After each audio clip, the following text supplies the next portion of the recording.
This episode brought to you by Ederay, the professional's edge since 1936. Thanks for joining us today on this episode of AWC TV. We've been featuring in all three of our magazines this year an article called A Most Interesting Person. And that might be one of my favorite articles in the magazine because it really highlights the people of this industry, which is what makes it so great. We'd like to feature one of our most interesting people on AWC TV today. In our July-August edition, we're going to be, we did an article on Scott Ehrankrantz from Texas Window Cleaning in Houston, Texas. And so we're really happy to have Scott on board with us. Scott, welcome aboard today, and glad to have you on the show. Appreciate that, Mike. Glad to be here. I know it's nice and cool probably this time of year in Houston. Yeah, if cool is 95 degrees with 100% humidity, then yeah. I've been down there with you before. I have the opportunity to be in your shop a couple different times, and you guys run a really nice organization down there, but I will say it is hot down there. Boy. Yeah, it is hot and humid, but born and raised here, so it's all I know. But right. How does that heat affect your business as a whole? Do you start earlier in the day than probably most folks, and end probably earlier? Yeah, I mean, we're at the shop around 5:30, 6. Guys get set up on their buildings around 7. Generally knock off around 1:30 or 2 when the reflection of the sun is just unbearable.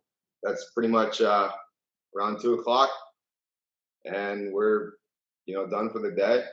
If we have some inside, we might hit that up, but usually, from 7 to 2 is our work day. Yeah. You guys have a really interesting operation down there. Just so I don't want to give the whole article away for our edition, but you're a third-generation window cleaner. Your grandfather started the company, your dad took it over, and now you're involved in the business as well. That in and of itself is pretty cool, wouldn't you think?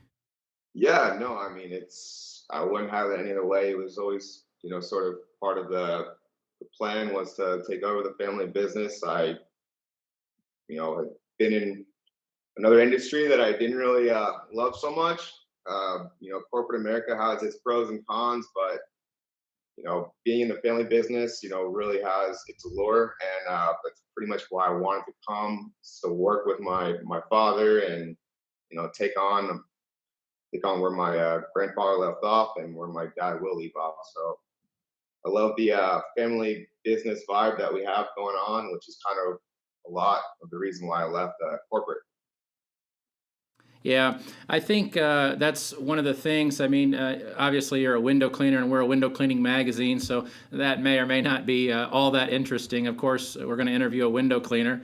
But I think that one of the things that really captivated me, one, being the third generation, that's really cool and kind of odd, or not odd, I shouldn't say, but rare.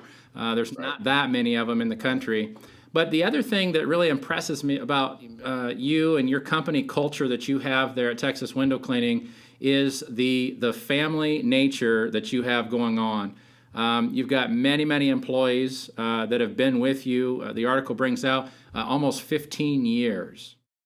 Yeah, that's pretty much the average. 15 plus years is really what it is, and they've been with us for a while, and they've been with us for good reasons. We treat them, with respect, and just like the golden rule. I mean, that's what's kind of retained our employees. So Yeah, I was going to say, so traveling around the country and speaking to window cleaners just about everywhere. One of the big problems in the industry right now, it's not that there's a shortage of work. It's not that gas prices are too high. The biggest complaint I hear is being able to find and retain good employees, just across the board. No matter if I'm in Texas or Massachusetts or California, that's the big problem. So, not to give all your secrets away, of course, but how do you deal with that? Obviously, you've got employees been there for 15 years. How do you deal with employee retention, and if you're doing any hiring? So as far as employee retention, we treat them like we would treat any other family member. no one's no one's it's it's kind of hard to put it in words, but these guys are my family. Like, I grew up with them. Um, whenever it comes to new hires, we always go to them first to see if they have like any family members that are looking for work, and that kind of keeps the retention there. We offer them 401ks, like we offer them, and we actually match on the 401k as well. Um, Insurance benefits. So we work on Saturdays as well. We'll have barbecues on Saturday. It just keeps the morale good. Um, no one's lower on the totem pole than anyone else. Uh, I mean, it's just a healthy, conducive work environment that it's not really a dictatorship. It's just more of a family. It's just a family environment that everyone. Actually, recently we had just bought a TV for the workshop, so when they get back, they can just hang out and watch some TV and just kind of shoot the crap with each other, and hang out and wait for the traffic to dissipate and get to know each other a little bit better than they already do. And when it comes to new hires, we look for someone that wants to be there, not for a short-term period. If they say that they want to be there, just through the summer break, you know, as much as I appreciate that, because I can understand where that is, I just it's just not for us. We look for long term, 3+ years, if not even longer than that. And that what really, keeps their attention, is just having good employees that are here to stay, give their all when they're at work. And I don't know, did that kind of sum up what? Yeah, yeah, I think you hit the nail on the head there. I see so many window cleaning companies. What they're doing is they go out and they do a really good job of the sales presentation, and they start getting work. And so what they do is what I call the warm body hire. They just need somebody, and so they're gonna hire this body. And it basically, what it does is it creates problems. Those problems never end because you're always in that mindset. And when you just stop and start looking for somebody that's quality, that's going to be around a while, like you're describing, yeah, it may hurt for a little while, but once those solid employees are in place, then those problems go away. Yeah, and then yeah, I mean, it's not to say it's the easiest thing to find those, but once you find them, you treat them well, you treat them like family, you know, I mean, I can't describe how much I love, like, as a family, our employees. So if they feel that, I think that is a good way to retain them. That's not to say that uh, as an employer, you can't get too much emotionally invested with them, and sometimes they try to take advantage. So you make sure you kind of set the expectations Right. there for them not to But that's if they get a bad job, let's say a hard and difficult job, maybe they are doing some restoration on some glass, but it's a difficult labor intense job. We'll get them on the next one, and they know that. So you know it keeps the momentum going, like, all right, I'll mess around with this, I'll do this job, but as long as I know that the next one coming is going to be a little bit better, and the pay might be a little bit better as well, then it keeps the good morale.